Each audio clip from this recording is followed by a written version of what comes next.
السلام علیکم۔ رواں سال کراچی سمیت سندھ بھر میں شدید سردی کا امکان۔ مغربی ہواؤں کے سلسلے موسم سرما کی بارش کی صورت میں سرد موسم کا سبب بنیں گے۔ بڑی پیشنگوئی آ گئی۔ کیا آپ حالات حاضرہ سے آگاہی حاصل کرنا چاہتے ہیں؟ خبر کے پیچھے چھپے اصل حقائق جاننا چاہتے ہیں تو ابھی سبسکرائب کیجئے جلمل پاکستان کو اور ساتھ ہی گھنٹی کے نشان پر کلک کر دیں۔ آپ کو بتاتے چلے کہ نومبر کے وسط سے کراچی کا موسم خنک اور قدرے سرد ہونا شروع ہو جائے گا۔ ساؤتھ ایشین کلائمیٹ آؤٹ لک فورم نے بھی سندھ میں بارشوں اور سیلابی صورتحال کی وجہ سے زیادہ سردی پڑنے کا اندیہ دے دیا۔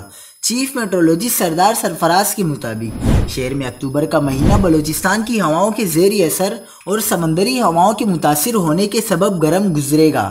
محکمہ موسمیات کا کہنا ہے کہ رواں سال موسم سرما کے دوران کراچی سمیت سندھ بھر میں سردی کی شدت میں اضافہ متوقع ہے اور ایک امکان ہے کہ گزشتہ برس کے مقابلے میں صبح و شام کے درجہ حرارت کم ہوں گے۔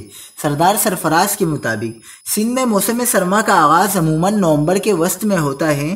رواں سال موسم سرما گزشتہ کئی برسوں کے مقابلے میں معمول سے زیادہ سردی کا سبب بنے گا۔